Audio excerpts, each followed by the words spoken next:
Hello friends, તો આજે છે આપણો ડે 8 અને અત્યારે થઈ રહ્યા છે 8:54.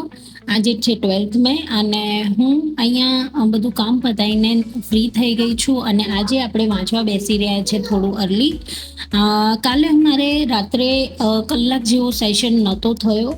2 કલાક જ હું આપી શકી હતી મેથ્સને, કેમ કે મારે બી બહાર જવાનું હતું, જેના લીધે મારે ઘરના કામ હતા, શાકભાજી લેવા જવાનું હતું, તો મારે લેટ થઈ ગયું હતું આવતા આવતા અને મારે 9, 9:30 જેવું તો કામ પતાવતા થઈ ગયું હતું અને પછી 2 કલાક જેવું સેશન કર્યો અને પછી હું 12 વાગે સૂઈ ગઈ હતી અને અત્યારે હું એટલે અર્લી ચાલુ કરી રહી છું.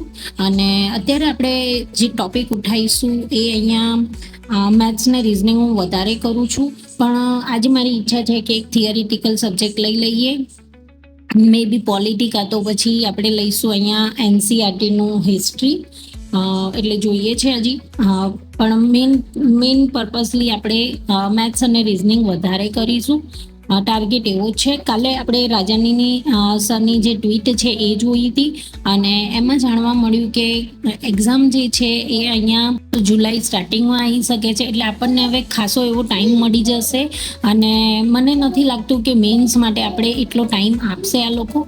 તો આપણે અત્યારથી મેન્સની પણ જોડે જોડે તૈયારી રાખવી જ જોઈએ, પછી પાછળથી આપણને પછતાવો થાય કે આપણને થશે ક્લિયર કે નહીં થાય, તો એ ડાઉટમાં હું રહેવા નથી માંગતી. પ્રિલિમ આપણે પ્રોપરલી હવે પ્રિલિમ છે ને પાક્કું કરી લઈશું અને પછી આપણે જઈશું અહીંયા મેન્સ તરફ. મેન્સમાં કેવું છે કે આપણે હજી પંચાયતની ભરતી આવવાની છે, જુનિયર ક્લર્ક છે, પછી તલાટી છે, તો આપણને 2-3 ટાર્ગેટ જે છે એ અહીંયા કવર થઈ જશે, એટલે આપણે સાથે સાથે કરતા રહીશું. આપણે જે મેથ્સ, રિઝનિંગ અને ઇંગ્લિશ ગુજરાતી જે કોમન સબ્જેક્ટ છે એ અહીંયા આપણે કોમન સબ્જેક્ટ પહેલાં પતાવી દઈશું અને પછી આપણે અહીંયા વ્યવસ્થિત રીતે અહીંયા જીસીઆરટી અને એનસીઆરટી કરીશું. મેં 400 પેજ જેવું ચેક કર્યું પણ ક્યાંય મને ડીઆઈ એટલા મળ્યા નહીં. 10 માણ ડીઆઈ મળ્યા મને 400 પેજમાંથી અને એટલા ડીઆઈ છે નહીં લાસ્ટ યરની એક્ઝામમાં. અને જે બી છે અહીંયા ઇઝી લેવલના છે. આપણે આ વખતે થોડા મોડરેટ લેવલના કરીશું એટલે આપણને એક્ઝામમાં કેલ્ક્યુલેશનમાં એટલો વાંધો ના આવે. એટલે મારી પાસે આ બુક છે, એમાંથી હું અહીંયા ડીઆઈ કરીશ અને આપણે એ સોલ્વ કરવાની કોશિશ કરીશું. આ બુકમાં બી એટલા બધા ડીઆઈ આપ્યા નથી, પણ એટલા છે કે આપણે અહીંયા થોડી ઘણી પ્રેક્ટિસ કરી શકીએ. કરીબ અહીંયા 15 જેવા ડીઆઈ હશે, 2-3 પેજ છે એટલે હા એટલા છે. એટલે હું અહીંયા પ્રેક્ટિસ હવે આની કરીશ. આ બુક હું અહીંયા આટલી કમ્પ્લીટ કરી દઈશ પ્રેક્ટિસ માટે. અહીંયા 11:13 થઈ રહી છે અને અત્યારે હવે આપણે સ્ટાર્ટ કરી રહ્યા છીએ હિસ્ટ્રીમાં મેં અહીંયા એનસીઆરટીની જે બુક છે એ લીધી છે. અહીંયા આપણે લાસ્ટ ટાઈમ 2 ટોપિક અહીંયા ક્લિયર કર્યા હતા, એટલે અહીંયા 3જું ચેપ્ટર આવ્યું છે સિંધુ ખીણની સભ્યતા.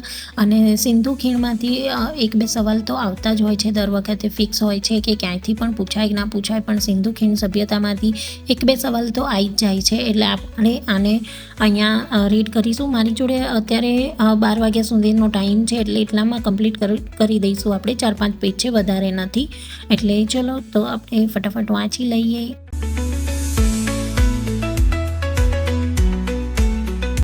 થઈ રહ્યા છે 3:50 અને હું અહીંયા સ્ટાર્ટ કરી રહી છું સાંસ્કૃતિક વારસાથી.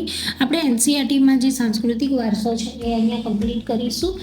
મેં ઓલરેડી અહીંયા આમ બુકમાંથી સાંસ્કૃતિક વારસો કમ્પ્લીટ કરેલો છે, પણ આ બહુ જૂની આવૃત્તિ છે એટલે આમાં એટલી ડિટેલમાં વસ્તુ બધી આપેલી નથી, પણ તો બી મેં આ રેવન્યુ તલાટી વખતે કરી હતી, પણ એટલી યુઝફુલ નથી અને એ ટાઈમે મારી ફર્સ્ટ એક્ઝામ હતી, તો મને નથી લાગતું કે મારે અત્યારે આમાંથી કરવી જોઈએ. એટલે હું અહીંયા આજે વાંચીશ એ આ બુકમાંથી જ વાંચીશ અને આને આપણે કમ્પ્લીટ કરીએ.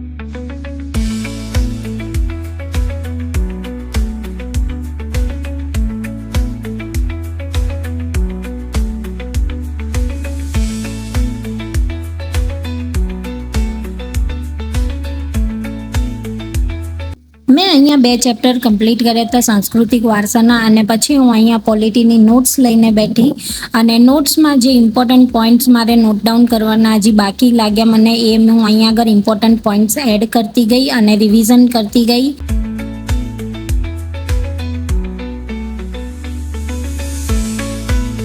તો આપણે અહીં હવે રાત્રે મેથ્સ લઈશું, કેમ કે આપણે આજના દિવસમાં મેથ્સ બિલકુલ કર્યું નથી, એટલે આપણે 9:30 થી 12 મેથ્સ કરીશું. અને હવે આપણે કાલે મળીશું. ત્યાં સુધી આવજો. વિડીયો ગમે હોય તો ચેનલને લાઇક એન્ડ સબસ્ક્રાઈબ કરવાનું ના ભૂલતા. Thank you.